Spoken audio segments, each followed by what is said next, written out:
네. 별로 안 안녕하시군요. 네. 목소리를 들어보니까. 하자 있는 의사 표시할 차례입니다. 79페이지. 날씨 참 좋죠? 날씨 아주 그냥 중국이 셧다운을 해가지고 미세먼지도 없고 아주 놀러 가기 딱 좋은 날씨죠. 놀러 가고 싶죠? 공부해야죠. 어딜 놀러 가? 시험 보고 나서 네, 놀러 가면 됩니다. 네. 지난주에 우리가 이제 민법 총칙을 보고 있는데 민법 총칙은 계약과 같은 법률행위 유효 요건에 관한 거다 그랬죠. 그리고 이제 목적 요건을 봤죠. 확정성, 가능성, 적법성, 사회적 타당성. 확정성은 목적이 확정돼 있거나 확정할 수 있거나 그것만 기억하시면 되고, 가능성은 원식 불능은 무효, 계약 체결상의 과실 책임, 후발적 불능은 유효, 채무 불이행 책임과 위험 부담, 이렇게 연결할 수 있으면 되죠. 적법성은 강행 규정 위반 무효, 임의 규정 위반은 무효가 아니다. 그리고 임의 규정에 임차인의 비용 상환 청구 규정이 있다. 그거 하고, 강행 규정이 또다시 효력 규정과 단속 규정으로 나눠지는데, 단속 규정은 위반하더라도 무효가 아니라 처벌만 될 뿐이다. 그리고 단속 규정에 예가 3개가 있었죠. 미등기 전매 금지, 분양권 전매 제한, 중개사의 직접 거래 금지. 3개 암기해달라고 했습니다. 마지막에 사회적 타당성이고 반사의 질성이 있었죠. 그 중에 이제 반사의 질성이 아닌 거 3개는 아주 중요하다 그랬죠. 강제표현 면한 목적의 허위와 근저당권 설정하는 행위, 법률행위 성립 과정에 강박이라는 불법적 방법이 사용된 경우 양도소득세 따위로 회피할 목적의 다운계약서 작성 행위, 이런 건 반사의 질성이가 아니다. 근데 부동산 이중매매에서 특히 제2매매가 무효가 되었을 때의 효과, 제2매수인에 대한 등기, 말소를 어떻게 하는가? 제1매수인이 매도인을 대위하여 말소를 청구할 수 있을 뿐이다. 제2매수인과 거래한 전득자는 선악불문하고 소유권을 취득할 수가 없다. 제2매수인은 제1매수인은 제2매매계약을 채권자 취소권을 행사하여 취소할 수 없다. 마지막으로 제1매수인은 제2매수인에 대해서 직접 불법행위 손해배상을 청구할 수 있다. 중요한 거 꼭 기억하셔야 된다 그랬습니다. 불공정한 행위, 일단 요건이 급부와 반대급부, 현저한 불균형, 행위 당시 객관적 가치를 가지고 판단해라. 사회 통념으로 판단해라. 궁박은 정신적 궁박을 포함, 무경험은 거래, 일반 경험 부족을 의미, 대리인에 의한 경우 궁박은 본인 기준, 궁박, 경솔, 무경험 중 어느 하나면 충분하다. 폭리자에게는 피해자의 사정을 알면서도 이용하려는 폭리의사가 있어야 된다. 그 요건을 전부 피해자가 증명해야 되기 때문에 급부와 반대급부의 현저한 불균형이 증명됐다 하더라도 궁박 따위가 추정되지는 않는다. 그러면 적용 범위, 증여, 기부, 경매 적용 안 된다. 반면에 채권 포기나 부재소 합의에는 적용된다. 이런 것들이 핵심적이었습니다. 법률행위에서 규범적 해석을 원칙으로 하되 예외적으로 자연적 해석을 하는 경우가 있고, 특히 오표시 무해의 원칙이 있었죠. X토지를 매매할 의사가 합치가 됐으나 지번을 착각하여 Y토지로 기재한 경우 계약은 X토지에 대하여 성립하고 차고 취소할 수 없다. 그 다음에 비정상적 의사표시 4개 중에서 3개를 했죠. 먼저 비진의 표시는 원칙적으로 유효하되 상대방의 악의 또는 가실이 있으면 무효가 된다. 그리고 지인의 뜻, 특정 의사를 표시하고자 하는 표의자의 생각을 말한다. 그래서 강박에 의해 재산을 뺏긴다고 생각하더라도 증여를 하기로 하고 증여 의사를 표시한 이상, 즉 당시 상에서 최선이라 판단하고 의사를 표시했다면 비진의 표시가 아니고, 대출을 받을 수 없는 갑을 위하여 을이 자기의 이름으로 대출을 받아줬다. 역시 비진의 표시는 아니다. 허위 표시는 2개, 가장매매하고 108조 2항의 제3자. 가장매매, 채권자의 강제표현을 위한 목적으로 매매를 가장해서 등기를 넘겼다. 가장매매 무효, 등기 무효. 다만 가장매매는 반사의 질서는 아니더라. 그래서 가장매도인은 말소 등기를 청구할 수 있는데 안 하고 있다. 그럴 때 가장매도인의 채권자는 채권자 취소권 행사해서 가장매매를 취소할 수 있다. 가장매수인이 제3자에게 팔아먹었다. 제3자가 선이라면 소유권을 취득하고 제3자의 선의는 추정이 되며 과실 유무는 묻지 않고, 선의 제3자가 무효를 주장하는 것은 무방하고, 선의 제3자와 거래한 전득자는 선악불문하고 보호된다. 가장행위, 은닉행위, 증의하면서 증여로 은닉하고 매매로 가장했을 때 증여는 유효, 매매는 무효, 등기는 유효. 108조 2항의 제3자 아닌 놈들, 본인, 가장매매에 기초한 손해배상 청구권의 양수인, 채무자, 주식회사, 상속인, 수익자 6명 외워달라고 그랬습니다. 차고, 의사표시는 불일치하되 그 불일치를 모르고 있는 경우를 말한다. 유효하되 취소할 수 있다. 취소하려면 중요분의 착오가 있어야 되고 중대한 과실이 없어야 된다. 이때 중요분의 착오 기준 중에 하나가 경제적 불이익, 그리고 중요분이 아닌 거, 시가착오, 면적착오, 지분 부족, 소유자 착오, 감리 등기 원인 무효, 공동상속인을 단독상속인으로 착오. 이걸 누가 증명? 착오자가, 취소하려는 자가, 법률의 효력을 부인하려는 자가 증명해라. 중대한 과실이 있으면 취소를 못한다. 공장을 짓고자 하는 자가 공장을 지을 수 있는지 확인 안 한 경우, 개인적으로 부동산을 거래하면서 임야조 등을 제대로 확인하지 않은 경우 중대한 과실이 있다. 취소 못한다. 다만 중대한 과실이 있더라도 상대방이 그 착오를 이용했을 때는 취소할 수 있다. 중대한 과실은 누가 증명해야 되느냐? 상대방, 즉 취소를 저지하려는 자, 법률의 효력을 주장하는 자, 이렇게 되죠. 동기착오라는 게 있었죠. 원칙적으로 사고가 아니다. 다만 상대방한테 표시돼서 알려진 경우에는 착오가 된다. 이때 합의까지는 필요 없고, 표시되지 않았다 하더라도 상대방에서 유발된 동기착오, 요거 취소할 수 있다. 그럼 몇 가지 지문이 있었죠. 착오 취소한 사람은 상대방에게 손해배상 책임이 없다. 그래서 당사자 사이에는 착오 취소권을 배제하는 약정을 얼마든지 할 수 있고, 하자담보침이 성립하는지와 상관없이 착오 취소할 수 있으며, 매도인이 적법하게 계약을 해제한 후에도 매수인은 착오를 이유로 취소할 수 있다. 이렇게. 그런 것들이 자꾸 생각이 나게끔 반복을 자꾸 하셔야 돼요. 지문을 봤을 때 생각이 나야 돼요. 머릿속으로 전체가 다 생각이 나면 그건 뭐 강의하면 되는 거고, 그렇게는 안 되니까 지문을 보고 이런 것들이 이런 게 중요했구나, 이렇게 출제가 됐었지, 자꾸 확인을 해 주셔야 됩니다. 자, 그러면 79페이지 오늘 마지막 비정상적 의사표시, 마지막 사기 강박에 의한 의사표시가 나왔습니다. 하자 있는 의사표시라고도 하죠. 110조 1항 2항 3항이 있고요. 110조 2항에도 제3자가 있고요. 110조 3항에도 제3자가 있습니다. 구별해야 됩니다. 그래서 110조 2항과 110조 3항 제 몇 조, 제 몇 항까지 암기하셔야 됩니다. 기출문제를 보다 보면 지문 중에 제 110조 제 2항의 제3자, 제 110조 제 3항의 제3자라고만 나오는 경우가 있습니다. 간혹. 그러니까 우리가 조문을 외울 때 내용만 보면 되는데 제 몇 조까지 외워야 될 게 몇 개 있다고 했어요. 지난주 107조 1항 단서, 그 다음에 110조 2항의 제3자, 110조 3항의 제3자. 내용은 조금 이따 확인하겠습니다. 자, 사기 강박에 의한 의사표시가 뭐냐? 일단 사기 강박에 의한 의사표시가 성립하려면, 즉 110조가 적용이 되려면 의사하고 표시는 일치해야 됩니다. 의사표시는 일치하되 그 의사를 결정하는 과정에 누군가의 기망, 속이는 거죠. 사기라고도 하고요. 또는 강력한 협박, 강박이라고 합니다. 이게 있어야 돼요. 이게 사기 강박에 의한 의사표시입니다. 그래서 우리 지난주에 봤던 서명 날인의 착오, 갑이 병으로부터 기망을 당하여 신원 보증 서류에 서명 날인한다는 생각으로 도장을 꾹 찍었는데 나중에 알고 봤더니 연대 보증이더라. 즉 의사는 신원 보증이지만 표시는 연대 보증이더라. 즉 의사와 표시가 불일치하더라. 이런 걸 뭐라 한다 했죠? 기망에 의한 표시상 착오, 이렇게 불러요.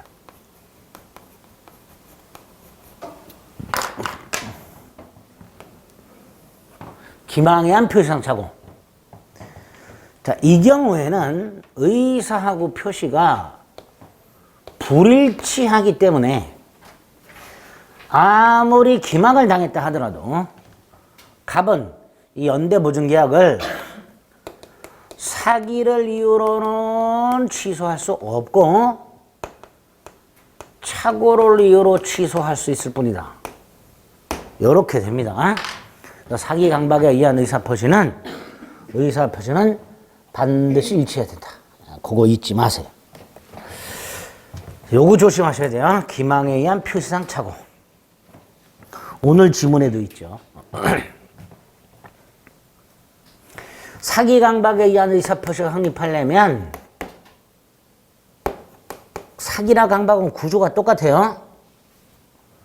기망에 의한 착오에 의한 의사표시. 여기서 이 의사표시는 일치해야 되기 때문에 여기 착오는 표시상 착오가 아니라 동기의 착오를 말합니다. 기망에 의한 동기의 착오. 기망 때문에 동기의 착오가 생겨야 되고요. 동기의 착오 때문에 의사를 표시해야 됩니다. 이걸 인과관계라고 하죠. 또 강박에 의한 공포심이 생기고 공포심에 의해서 의사를 표시해야 되죠. 이제 인과관계라고 부릅니다. 그리고 사기라 강박을 하는 사람은 사기라 강박을 할 때 계획을 세워야 되죠. 우리 사기치는 사람들 생각해 보세요. 계획 얼마나 잘 세워요. 그죠? 저 자식을 어떻게 기망을 해야 속을까? 어떻게 하면 그 착오를 의사표시를 연결시킬까? 이런 계획을 세워야 돼. 이걸 이단의 고의라고 합니다. 그래서 과실기망이나 과실강박은 있을 수 없다. 뭐 보통 이렇게 얘기합니다. 중요한 게 위법성이죠. 110조가 적용이 되려면 기망이나 강박이 위법하다는 판단을 받아야 됩니다. 사람을 속이거나 협박을 한 게 다 위법한 건 아니고요. 좋은 의미도 있을 수 있기 때문에 사람을 속이거나 협박하는 게 법에 위반되는, 사회질서에 위반되는 이 정도 판단을 받아야만 됩니다. 자, 여기서 위법성 관해서 기망의 위법성, 강박의 위법성으로 나눠가지고 기망의 위법성 첫째, 단순 허위 과장 광고. 대표적으로 상가 분양 시 수익 보장 광고. 이거 위법이 아니다 그랬죠. 시가를 속이는 거. 시가를 묵비하거나 또는 시가보다 높거나 낮은 가격을 시가라고 말하는 거. 이거 위법이 아니다 그랬죠. 반면에 대형 백화점 변칙 세일 위법하고요. 고지 의무 있는 자가 고지하지 않은 거, 알려줄 의무가 있는 자가 알려주지 않은 거, 말을 안 하는 거, 말을 해줘야 될 의무가 있는 사람이 말을 안 한 거, 침묵 또는 부작이라고 하죠. 이것도 위법한 기망이 될 수 있죠. 대표 중에 뭐가 있죠? 아파트를 분양하면서 주위에 공동묘지가 조성된 사실을 알리지 않은 거. 이렇게 위법성 관련된 판례를 몇 가지 이렇게 딱딱 결론을 기억을 해 주셔야 됩니다. 반면에 강박의 위법성은 단순하게 피해자가 가해자에게 손해를 배상하지 않으면 고소하겠다, 고발하겠다고 고지함으로써 설령 가해자가 공포심을 느꼈다 하더라도 이건 위법이 아니다 그랬죠. 두 번. 반면에 부정한 이익을 취득할 목적이 있거나 부정한 이익 취득 목적, 수단의 위법, 강박의 수단이 부적당. 요럴 때는 위법하다. 요럴 때는. 마지막으로 강박의 정도가 극심하다. 그래서 의사결정의 자가 박탈됐다. 요럴 때는 취소가 아니라 무효. 이렇게 되겠죠. 이렇게 사기 강박에 의한 개념과 그 요건에 관련된 몇 가지 잘 나오는 지문들을 꼭 확인하셔야 됩니다. 79페이지에 의의가 있고요. 2번에 양가로 1번. 사기한 의사표시 성립 요건. 동그라미 1번. 동그라미 2번. 2단의 고의. 이렇게 되죠. 양가로 2번. 동그라미 1번의 두 번째 줄. 소극적으로 진실한 사실을 숨기는 것. 즉 침묵, 부작위를 말하는 거죠. 그것도 위법한 기망이 될 수 있죠. 그러기 위해서는 동그라미 3번. 법률상 고지 의무가 있어야 된다. 그래서 오른쪽 심화 아파트 분양하면서 공동묘지 조성 사실을 알리지 않은 경우 이렇게 되죠. 다음 페이지 위법성과 관련해서 동그라미 2번의 두 번째 줄 백화점 변칙 세일 위법하다. 반면에 판례 1번 시가에 대한 묵비나 허위 거짓은 기망이 아니다. 또 2번 상가 분양 시 다소 허위 과장 광고 이런 것도 위법이 아니다. 그 밑에 양가로 4번 인과관계가 존재해야 되죠. 타이틀만. 오른쪽 강박 역시 양가로 보는 2단의 고의 양가로 2번에 강박. 동그라미 2번 같은 경우는요. 채권자가 채무자한테 야 언제까지 돈을 갚겠다. 갚지 않으면 어떻게 하겠다라고 각서를 써달라. 각서를 써달라고 강력하게 요구한다 해서 공포심이 생기진 않아요. 그러니까 이건 위법이 아니다 이렇게 되겠죠. 또 계약을 해지하고 손해배상을 청구하겠다. 마찬가지입니다. 보통 계약을 해지하고 손해배상 청구하겠다 그러면 상대방 뭐라 그래? 마음대로 해. 법대로 해. 맨날 그러죠. 공포심이 느껴지질 않아요. 그러면 동그라미 한번 의사결정을 스스로 할 수 있는 여지를 완전히 박탈한 상태. 강박의 정도가 극심하여 의사결정의 자유가 완전히 박탈된 상태. 그럴 때는 취소가 아니라 무효 되죠. 위법성. 자, 강박이 위법하려면 세 번째 줄 해악의 고지. 이 해악의 고지가 강박이죠. 그 강박을 통해서 추구하는 이익이 정당하지 않거나 그 다음에 강박의 수단으로 고지하는 내용이 이익 달성을 위한 수단으로 부적당한 경우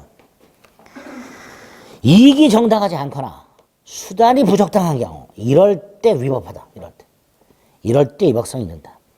반면에 동그라미 2번 단순한 고소고발은 위법한 강박이 아니다. 그게 위법한 강박이 되려면 다시 한번 나와있죠. 부정한 이익을 목적으로 하는 경우여야 한다. 이렇게 강박의 위법성도 구별 좀 하셔야 됩니다.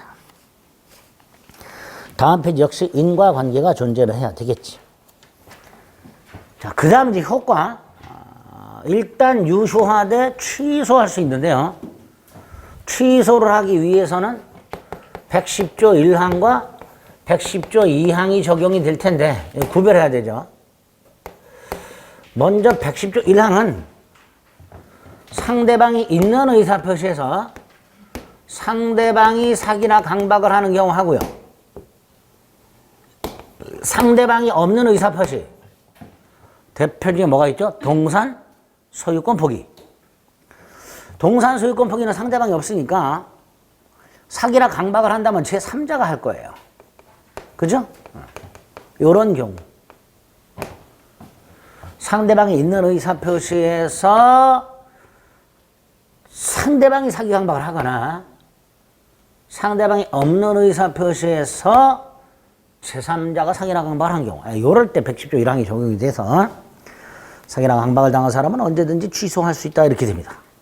자, 문제는 110조 2항이죠. 갑이 을하고 계약을 하는데 상대방이 아닌 제3자가 사기나 강박을 했다. 요때는 그냥 취소를 못하죠. 요건이 있죠. 상대방이 제3자의 사기 강박 사실을 알았거나 알 수 있었을 경우에 하나요. 제3자의 사기 강박 사실을 알았거나 알 수 있었을 경우에 하나요. 갑은 취소할 수 있도록 이렇게 돼 있죠. 자, 요걸 보고요. 요것도 생각을 해야 되죠. 만약에 상대방이 선의, 무과실이라면 갑은 취소할 수 없다. 이것까지 기억이 나야 되죠. 110조 2항에 상대방이 알았거나 알 수 있었을 경우에 하나여 취소할 수 있다를 상대방이 악의 또는 과실이 있다면 취소할 수 있다. 이렇게 바꾸고 요거까지 같이 반대되는 경우 상대방이 선이 무과실이라면 취소 못한다. 이렇게 기억해야 되죠. 그런데 요 110조 2항의 제3자가 아닌 놈이 있죠. 110조 2항의 제3자가 아닌 놈. 누가 있죠? 을과 동일시 할 수 있는 자. 을의 대리인. 을의 대리인은 우리 대법원에 의하면 을하고 똑같은 놈. 마치 을이 사기친 거하고 똑같단 말이죠. 자, 이럴 때는 을이 설령 선이 무과실이어도 갑은 뭐 할 수 있다? 취소할 수 있다. 요거 조심하셔야 되죠. 그래서 상대방과 이렇게도 지문이 나오죠. 상대방과 동일시 할 수 있는 자의 사기 강박은 제3자의 사기 강박이 아니다. 이렇게 나오죠. 그죠? 상대방의 사기 강박이다. 이렇게 생각하시면 됩니다. 요거 아주 중요하죠. 그래서 82페이지 4번에 양가로 1번과 양가로 2번이 있고 양가로 1번에 동그라미 1번과 동그라미 2번이 있는데 특히 동그라미 2번과 판례 1번 아주 중요하죠.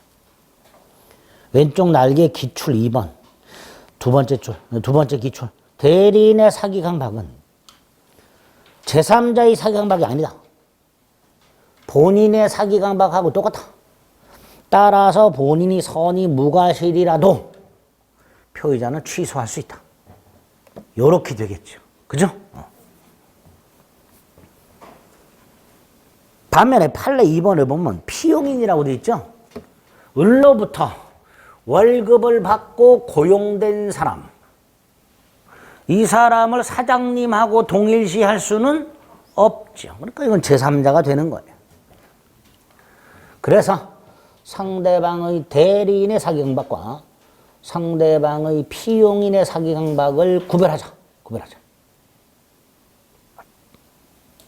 오른쪽 제3자.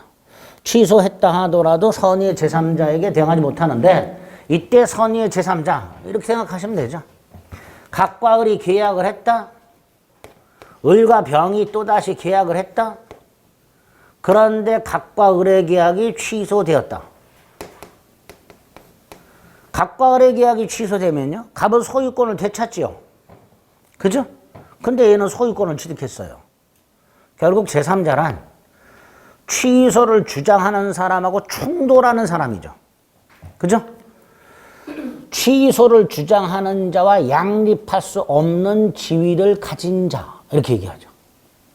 그 양립할 수 없는 지위를 가지게 된 것이 갑과 을의 계약이 취소되기 전인지 갑과 을의 계약이 취소된 후인지를 따질 필요가 없단 말이죠. 갑과 을의 계약이 취소되기 전에 을과 거래한 사람이 있을 수 있고 갑을 계약이 취소되가 된 후에 을과 거래한 사람이 있을 수도 있는데 이 사람이 취소를 주장하는 자와 양립할 수 없는 지위를 가지게 된 것이 취소 전인지 취소 후인지를 따질 필요 없이 선이라면 보호된다. 이렇게 얘기하죠. 그래서 83페이지 위에 세 번째 줄 이때 보호되는 제3자란 취소 이전에 법률관계를 가졌던 자는 물론이고 취소 이후라도 갑과 을의 계약이 취소되었다. 갑에게 소유권이 되돌아갔다. 라는 사실을 모르고 을과 법령을 가진 자도 포함하게 됩니다. 그래서 차고든 사기 강박이든 취소했을 때 보호되는 선의 제3자란 취소 이전인지 취소 이후 제3자인지를 구별하지 않는 게 판례입니다. 당연히 제3자 선의는 추정이 될 것이고요. 제3자의 과실 유무는 묻지 않겠죠. 그죠? 이미 봤던 거고. 자, 이번에 적용 범위가 나와 있는데요. 세 번째 줄만 기억하면 됩니다. 소송행위라고. 소송행위는 법원이라는 국가기관을 상대로 하는 공법상의 행위고요. 공법상의 행위는 의사표시 규정이 적용이 안 됩니다. 그래서 강박에 의한 소송행위 취소할 수 없다. 이렇게 되죠. 취소할 수 없다. 표시한 대로 그대로 효력이 생기게 됩니다. 그리고 이제 타제도와의 관계가 다음 한 페이지 넘게 나오는데요. 차고와의 관계가 나왔는데 이거 구별하셔야 돼요. 아까도 말씀을 드렸듯이 요 신원보증, 연대보증처럼 신혼보증, 연대보증처럼 기망에 의한 표시상 착오라고 못을 박으면 그때는 착오 취소만 가능합니다. 그때는 착오 취소만 가능해요. 반면에 그냥 기망에 의한 착오라고만 나오면요, 이때 이게 생략이 된 거예요. 동기가. 그러면 일단 사기 취소할 수 있죠. 그죠? 이건 사기 취소할 수 있고요. 나아가 상대방 기망에 의한 동기의 착오니까 유발된 동기의 착오죠. 유발된 동기의 착오는 착오가 되지요. 그리고 중요 부분이야. 그럼 착오 취소도 가능할 거예요. 이렇게 되는 거죠. 요거만 안 하는 거예요. 그래서 착오와의 관계에서 사기 취소 또는 착오 취소할 수 있다. 사기를 이유로 취소할 수도 있고 착오를 이유로 취소할 수도 있다라고 말하는 것은 요거를 말하는 겁니다. 요게 아니라 요거 조심하셔야 돼요. 요거는 사기 취소는 못합니다. 거기 안 가로 1번이고요. 그 다음에 하자담보책임이라고 이런 거죠. 매도인이 물건을 파는데 그 물건에 하자가 있다는 걸 숨기고 팔아요. 속인 거죠. 그러니까 매수인은 하자 담보 책임을 물을 수도 있고 사기 취소할 수도 있다 이렇게 되죠. 자, 양가로 3번. 사기 강박을 당한 사람은 계약을 취소하는 건 당연하고요. 사기 강박을 한 놈한테 불법행위 손해배상을 청구할 수도 있습니다. 이때 조심할 게 뭐죠? 취소하지 않고도 손해배상 청구할 수 있다. 손해배상을 청구하기 위해서 반드시 취소를 할 필요는 없다. 그거 조심해야 돼요. 그 다음에 판례 2번을 보면요. 부당이득 반환 청구권과 불법행위 손해배상 청구권이라고 되어 있는데 이건 예를 들어 갑과 을이 계약을 했고요. 갑이 이행을 했어요. 근데 계약 당시 을이 갑을 사기쳤네. 자, 갑이 사기를 당해서 계약을 했고 이행을 한 상태에서 갑이 계약을 취소를 합니다.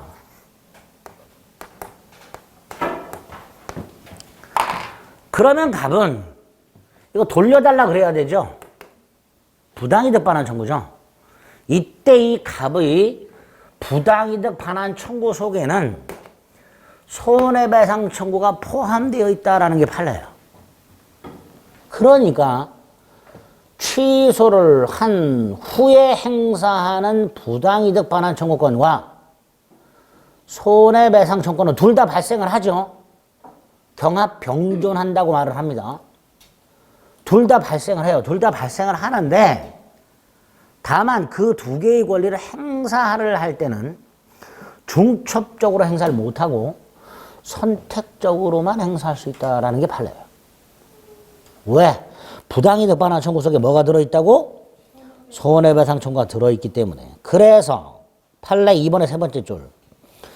취소했을 때 발생하는 부당이득 반환 청구권과 불법행위로 인한 손해배상 청구는 경합하여 병존한다. 여기까지 출제가 된 적이 있어요. 경합하여 병존한다. 옳은 지문. 여기서 경합하여 병존한다는 것은 두 개의 권리가 생긴다라는 뜻이에요. 부당이득 반환 청구권도 생기고 손해배상 청구도 생긴다라는 뜻이야. 그런데 그 두 개의 권리를 행사를 할 때는 둘 중에 하나만, 특히 부당이득 반환을 청구한 경우에는 손해배상을 청구를 못한단 말이죠. 선택적 행사. 됐죠? 그렇게 정리하시면 되겠습니다. 자, 그 다음에 이제 한 장을 넘기면 의사표시로 발생이 나왔어요. 의사표시가 정상적이라면 일정한 법률 효과가 생겨야 되겠죠. 그 효과가 언제 생기는가? 이게 의사표시록 발생 시기의 문제고요. 특히 상대방이 있는 의사표시록 문제. 갑과 을이 계약을 했는데 을이 대금을 지급하지 않아. 그래서 갑이 계약을 해제하려고 해. 자, 이 해제 의사표시. 상대방 있는 의사표시죠? 이게 언제 효력이 생기는가요? 언제 효력이 생기는가? 단계를 보면 이렇죠. 갑이 계약을 해제한다라는 내용 증명을 작성을 해. 계약 해제 의사를 외부에 표시를 해. 이걸 표백이라고 합니다. 그 내용 증명을 우체국 가서 발송을 하겠다. 발신. 그게 을에게 도착한다. 도달. 을이 내용 증명을 개봉하여 계약이 해제됐다는 사실을 알게 되었다. 요지. 완료할 요자 알지자를 씁니다. 알게 되었다 이런 뜻입니다. 이렇게 상대방이 있는 의사표시는 4단계를 거치게 되는데 의사를 표시하고 발신하고 도착하고 알게 되는 4단계를 거치게 되는데 그 4단계 중 언제 효력이 생기는가 도달주의래요. 상대방 있는 의사표시를 상대방한테 도달함으로써 효력이 생긴다. 또 하나 아주 중요한 게 111조 2항 꼭 기억해야 되죠. 갑이 의사표시를 발신한 후에 우체국 가서 내용 증명을 발송한 후에 갑이 사망하거나 제한 능력자가 되더라도 그 갑의 의사표시 효력에는 아무런 영향을 미치지 않는다. 그대로 효력이 생긴다. 일단 조문 111조 1항, 2항 중에 2항은 꼭 기억을 해야 되죠. 그 다음 이제 도달과 관련된 몇 가지. 첫째, 이 도달과 관련된 건 임의규정이다. 임의규정이다. 임의규정. 두 번째, 도달이 뭐냐? 상대방이 내용을 알 수 있는 객관적 상태. 상대방이 직접 수령할 필요도 없고 상대방이 내용을 알고 있을 필요도 없다. 알 수 있는 상태 이퀄 도달이다. 시험 지문에도 도달이라는 말 대신에 상대방의 내용을 알 수 있는 객관적 상태에 놓인 때 이렇게도 나와요. 그게 도달이야. 그래서 상대방 부재 중 동거 가족이 수령한 것도 도달이고 상대방이 정당한 이유 없이 수령을 거절하는 것도 도달이고 그 다음 중요한 거 우편물 반송이 안 됐다. 갑에게 우편물을 보냈는데 반송이 안 됐다. 도달이냐? 우편물을 나누자. 등기와 내용 증명이 반송이 안 된 경우는 도달이다. 반면에 보통 우편물이 반송이 안 됐다. 도달이 아니다. 이렇게 되죠. 그 다음 도달해야 효력이 생기니까 도달하기 전에는 뭐 할 수 있고 철회할 수 있고 도달 후에는 철회를 못한다. 도달해야 효력이 생기니까 도달하지 않았다. 불착. 기간을 정했는데 기간이 지나서 도달했다. 연착. 다 표의자의 불이익. 이렇게 표의자의 불이익. 의사를 표시하는 사람의 불이익이 되는 거예요. 그래서 의사를 표시하는 사람은 뭘 해야 돼? 도달을 증명해야죠. 불이익을 벗어나기 위해서는 의사를 표시한 표의자가 도달을 증명할 것 이렇게 되겠죠. 자, 이렇게 도달주의와 관련된 몇 가지 사주 등장하는 간단한 지문들 확인하시고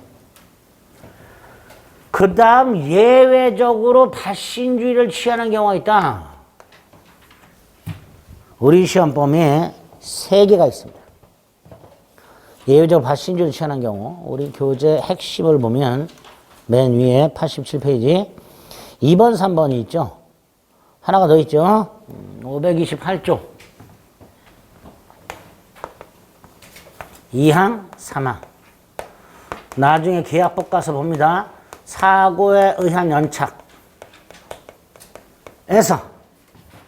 지연통지 발송. 이것도 발신주의입니다. 나중에 계약법 가서 볼 겁니다. 이렇게 발신주의를 취하는 게 우리 시험법이 3개가 있다. 자, 86페이지 조문 아까 확인했고요. 네모 1번에 양가로 1번 임의규정이라는 거. 임의규정. 오른쪽 핵심 2개 2번, 3번에다 하나 적어 추가. 가운데 네모 3번 도달주의 원칙. 양가로 1번에 동그라미 1번. 동그라미 2번에 2줄. 정당한 사유 없이 통지 수령을 거절. 이것도 도달이다. 그 정도 확인하시고 한 장을 넘겨요. 양가로 3번. 도달에 대한 입증 책임은 도달을 주장하는 자에게 다. 그리고 우편물이 나왔죠. 등기나 내용 증명. 반면에 두 줄 내려가면 통상 우편이 나왔죠.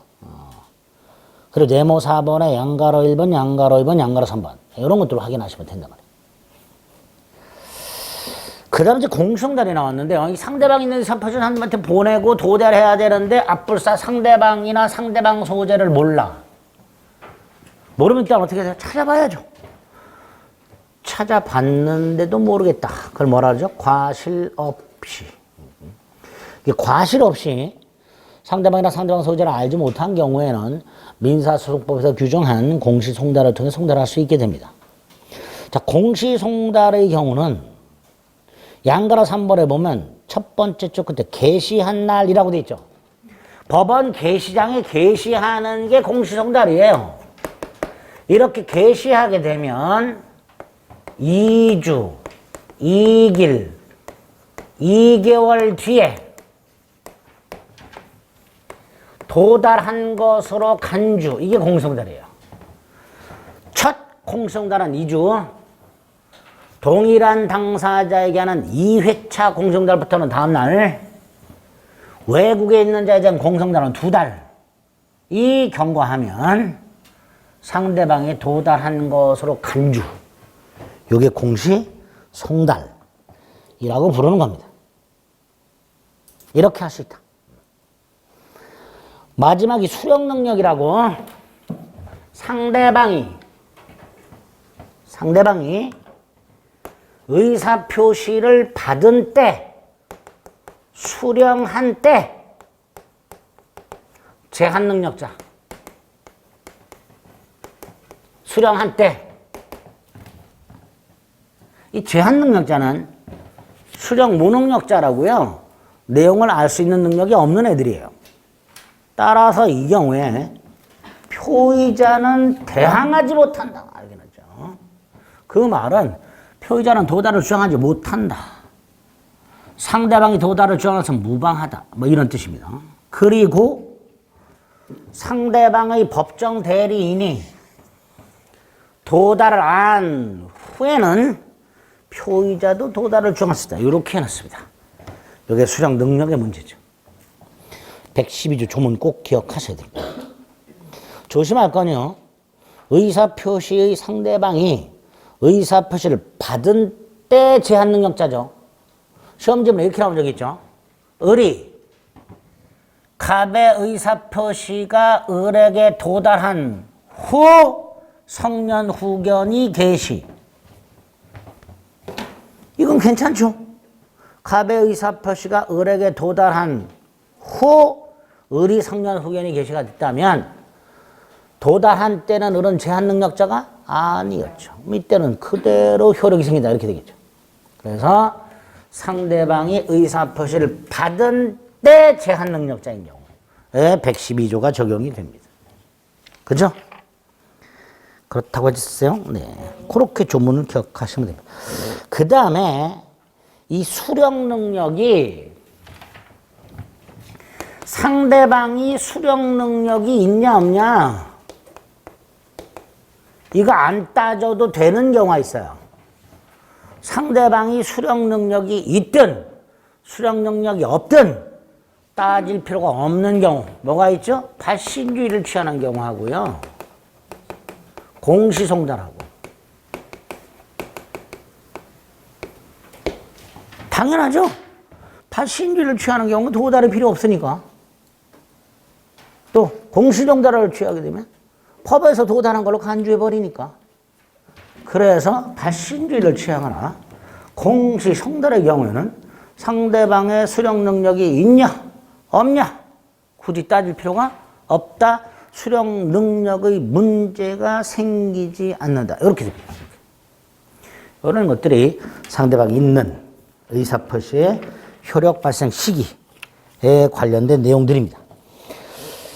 자, 90페이지를 보면요. 예제가 하나 있죠. 갑이 을과 체결한 계약에 대해서 해제 의사표시를 내용 증명 우편을 통해서 발송을 했는데 1번 갑이 사망했어. 사망하더라도 해제 의사표시는 그대로 효력이 있다 이렇게 되겠죠. 이번 을이 갑의 해제 의사표시를 알아야가 아니고 알 수 있는 상태이기만 하면 해제 효력이 생기죠. 3번 갑의 내용 증명이 을에게 도달했으니까 철회할 수 없을 것이고요. 4번 내용 증명이 반송이 안 됐으니까 그 무렵 송달된 걸로 봐야 할 것이고요. 4번이 답일 것이고 5번이 나왔네요.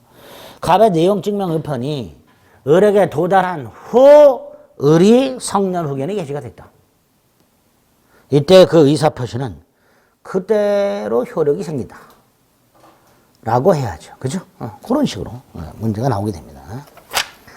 자, 여기까지가 이제 지난주부터 했던 법률행위 일반적 유효요건 2개, 목적요건과 의사표시 요건에 관한 내용들입니다. 자, 그 다음 이제 특별 유효요건이 나오는데요. 대리가 나오죠. 자, 갑이 땅이 하나 있다. 이걸 팔아야 한다. 직접 하는 게 원칙이죠. 자기가 직접 하는 게 원칙일 거예요. 그런데 갑이 을에게 부탁을 하고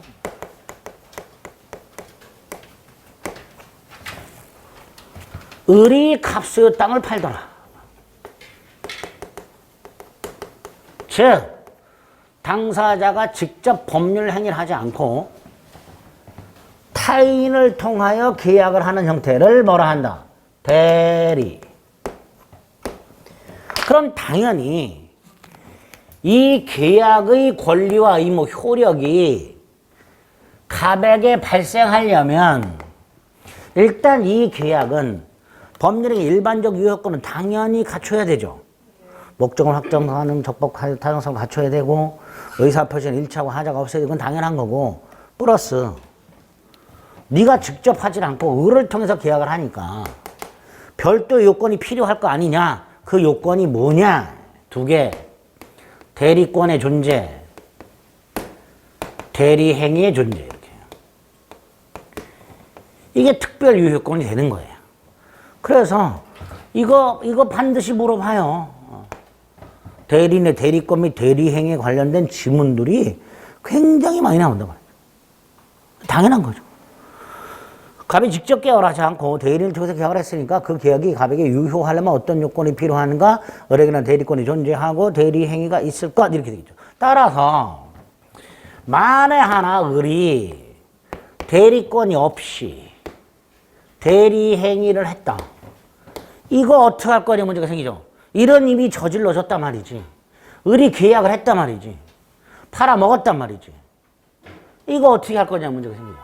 이게 뭐죠? 무권대리라고 하죠. 이 2개가 기본이 되는 거예요, 대리에서. 대리에서 2문제 내지 3문제가 나오는데 2문제, 여기 하나, 요거 하나 반드시 나온단 말이죠. 그리고 조금 이상한 형태가 하나 있죠. 뭐? 복대리. 대리도 짜증나는데. 중복된 대리가 나와요, 중복대리. 을이 또다시 부탁을 해. 갑이 을에게 부탁을 했는데 을이 또 부탁을 해. 그래서 을의 부탁을 받은 놈이 갑수의 땅을 팔아. 이런 놈도 있을 수 있다. 이걸 복대리라 한다. 이 3가지가 이제 기본이 되는 거예요. 1번, 2번이 기본이고요. 3번, 3번째가 조금 독특한 거죠. 순서는 이렇게 나오죠. 어쨌든 1번 세트와 2번 세트가 제일 중요하다. 자, 이거를 보기 전에 기본적으로 93페이지 대리제도라고 대리의 기본적인 개념들. 먼저 대리가 뭐냐? 대리가 뭐예요? 타인을 위하여 계약을 하는 경우를 대리를 한다. 당사자가 기적 계약을 하지 않고 타인이 계약을 함으로써 그 효과는 본인에게 발생하는 그런 제도, 즉 법률 행위자와 효과 귀속자가 분리가 되는 이런 제도를 말한다. 계약을 하는 놈과 권리 의무가 생기는 놈이 달라지는 이런 제도를 말한다. 왜 이런 제도가 필요할까? 대리제도의 기능, 사적 자체 확장과 사적 자체의 보충 이렇게 되죠. 확장은 주로 임의 대리가, 보충은 주로 법정 대리가 담당하게 됩니다. 사적 자치라는 것은 스스로 결정하는 것 이걸 말하는데 예컨대 미성년자 같은 경우는 결정하는 능력이 제한돼 있으니까 부모가 보충을 해주겠죠. 뭐 그런 걸 사적 자체 보충이라고 부르는 거예요. 또 갑이 능력이 있긴 있는데 바빠서 을에게 부탁을 하면 갑은 다른 일을 할 수 있죠. 확적 자체가 확장된다 이렇게 되겠죠. 어쨌든 두 가지 기능이 있고요. 그 기능 중에서 사적 자체 확장이 주된 기능이 됩니다. 확장이. 그 다음에 이제 대리의 법률적 성질이라고 나와 있는데 2번에 보면 대리가 인정되는 범위라고 되어 있는데 무슨 뜻일까요? 대리인을 통해서 할 수 있는 거 없는 거. 자, 대리를 통해서 할 수 있는 건요. 재산상, 법률행위. 이걸 대리인을 통해서 할 수 있는 거예요. 대표적인 뭐예요? 매매계약 같은 거. 그죠? 돈을 둘러싼 계약. 이게 대표적인 거예요. 따라서 가족법상 법률행위. 뭐가 있죠? 혼인 같은 거. 혼인을 대리인 통해서 할 수 있어요? 안 되잖아. 야, 네가 가서 결혼해라. 부부의 인연은 내가 갖겠다. 이거 안 되잖아. 안 되는 거예요. 또 법률 행위가 아닌 것들. 무슨 행위가 있을까요? 법률행위 아닌 거 갖다 붙이면 돼요. 준법률행위, 사실행위, 불법행위. 이런 건 법률행위 아니란 말이죠. 여기서 준법률행위가 뭐예요? 사실행위가 뭐예요? 몰라주세요. 법률행위가 아니더란 말이에요. 그래서 대리는 재산상 법률행위에 적용되는 것을 원칙으로 하기 때문에 재산상 법률행위가 아닌 가족법상 행위, 그 다음에 아예 법률행위가 아닌 준법률행위, 사실행위, 불법행위 여기 적용 안 된단 말이죠. 그런데 준법률행위 중에서 우리 외웠던 게 있어요. 의사의 통지. 뭐가 있었죠? 최고. 관념의 통지. 각종 통지 승인이 있었죠. 요 최고라든가 통지라든가 승인이라는 놈은 의사표시, 즉 법률행위와 흡사해요. 외형이. 구별도 잘 안 돼요. 그래서 준법률행위 중에 최고와 같은 의사의 통지나 무슨 통지 승인과 같은 관념의 통지에는 대리가 허용된다 라고 얘기합니다. 예외입니다. 예외. 동그라미 예, 니은. 됐죠? 또 하나, 사자하고 구별하자. 보통 법률행위는 내가 뭘 살까? 의사결정. 점심을 먹어야 되는데 뭘 먹지? 의사결정. 먹기로 결정을 하고 표시를 해. 간만에 된장찌개 먹어볼까? 된장찌개 주세요. 이렇게. 본인이 하고 본인이 표시하고 먹고 돈 내는 것도 본인. 이게 보통 기본이에요. 그죠? 반면에 대리는 결정까지 대리한테 맡겨요. 표시도 대리인이 하고요. 먹고 돈 내는 건 내가. 이게 대리예요. 반면에 사자는 결정은 내가 하고 주문만 맡겨. 주문만, 표시만. 먹고 돈 내는 건 또 나고. 이렇게 되죠. 그래서 대리와 사자. 사자는 이제 심부름꾼을 말하는데 그 사자 중에서도 표시기관이라는 사자가 있어요. 표시기관. 표시만 대신해주는 심부름꾼란 말이에요. 요런 차이가 있더라고요. 의사를 누가 결정하느냐. 요게 대리다. 요게 표시기관으로서의 사자다. 그래서 크게 두 가지. 대리인은 대리인이 의사 능력이 있어야 돼요. 그죠? 결정해야 되니까. 사자는 의사 능력이 필요 없단 말이죠. 또 차고. 차고라는 거 의사표시가 불일치라 그랬죠.